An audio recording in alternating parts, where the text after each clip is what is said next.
What happened? Yes, just like what happened. Just like what we happened. can say we had a reasonable time before the president finally declared this emergency. Correct. In the Yes. state. And do you know what has happened?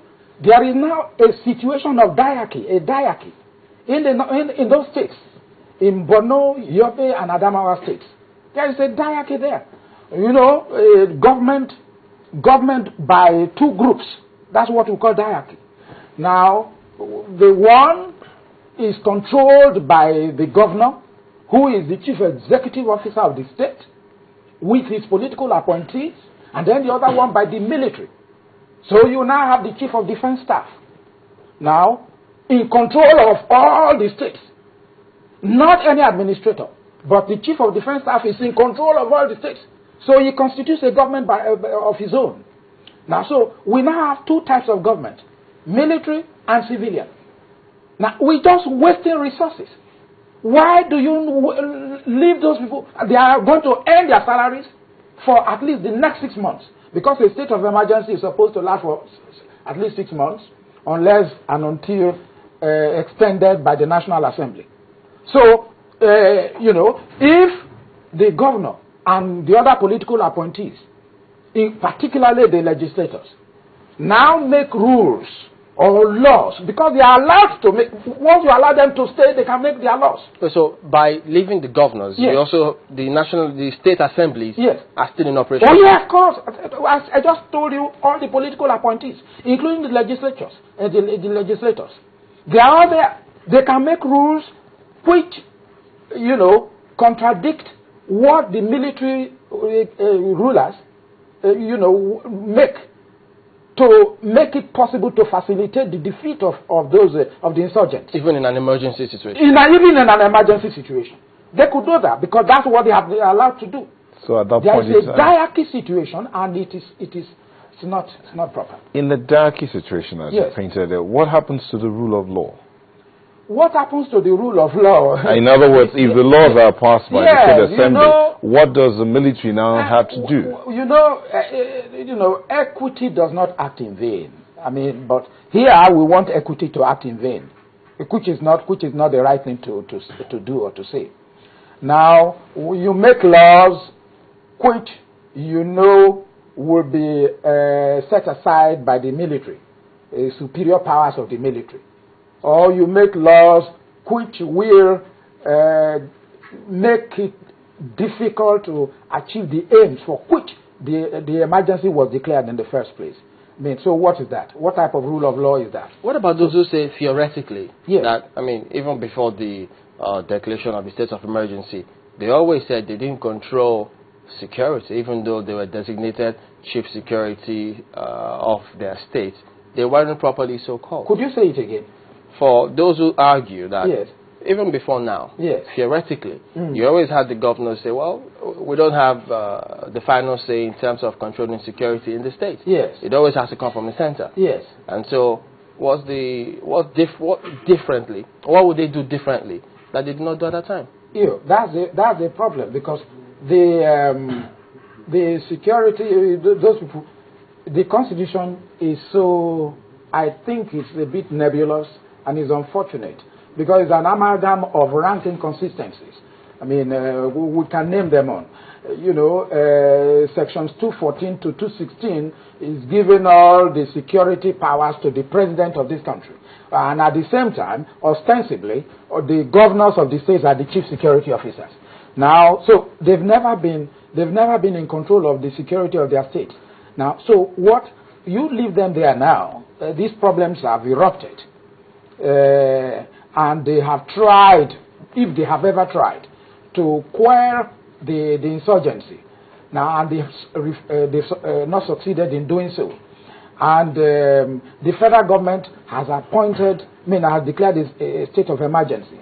What can people who were rendered, if you permit me, although combat, you know, powerless, you know, by the Constitution, what can they now do in a state of emergency? Even when there was no state of emergency, they hadn't got the power. The powers resided at the center.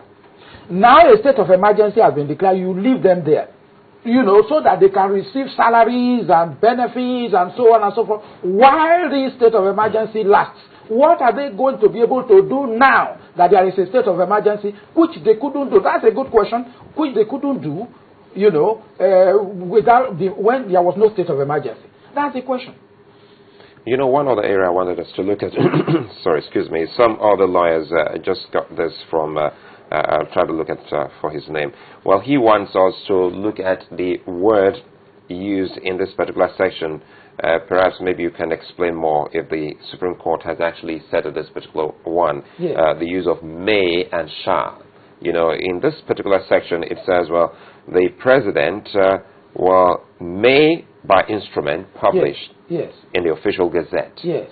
So if it's not a shall there, it's not compulsory. Yeah, it's not all the time that may takes a subservient position to shall. We know shall gives the meaning of obligation. It is obligatory. Once you use shall in most legal documents. Yes, but those people who construe legal statutes know that it's not all the time that may, the word may, that verb, plays a subservient role to shall. In this place, it says, the president may declare a state of emergency. In other words, if the president wants to declare a state of emergency, he could go ahead to do so. It's not compulsory for him to declare a state of emergency. But if he must declare a state of emergency, he may go ahead to do so, following the publication of an official gazette. After the publication, it's only after the publication that he can declare a state of emergency. He doesn't do it before the publication. Well, that's procedural. Yes, that's the procedural. That's the procedure. Because you see, first of all, you take a look at the intendment of the law. It's not everything that must be specified in the Constitution. Otherwise, it will become a tome, a big place which, like all the deeds and the sayings of Jesus Christ, if they were ever written down, the whole world could never have contained the books that would have been written on what Jesus Christ did or said. So the Constitution would have been as big as that one if everything would have been written in it. So you must look at the intendment of the draftsmen of the Constitution to start with. You see, a popular maxim in this direction is animus hominis est anima scripta. Or you put it this way, animus hominis est anima scripti, or scripti, whichever one you want to use. Meaning, intention is the soul of any instrument. Intention is very important. What do you think the National Assembly, the draftsmen of the Constitution set out to do? You think the president could declare a state of emergency at any time, and then maybe after 3, 4, 5 days, or 1 week, or 2 weeks, or 3 weeks, or 1 month, he now asks the National Assembly, then you would be creating dictators. So does that defeat the purpose of the declaration of the state of emergency in terms of maintaining that momentum? Yes. For properly so-called state of emergency? Yes, that defeats it. And if the Assembly doesn't sit maybe on a Friday and a Thursday with this declaration being an emergency, should they have reconvened as a matter of urgent importance? If the National Assembly has not been prorogued, you send them out, you are on leave now, then they have been prorogued. That's the language for it. Okay. Now, so if they have not been prorogued and they are in session,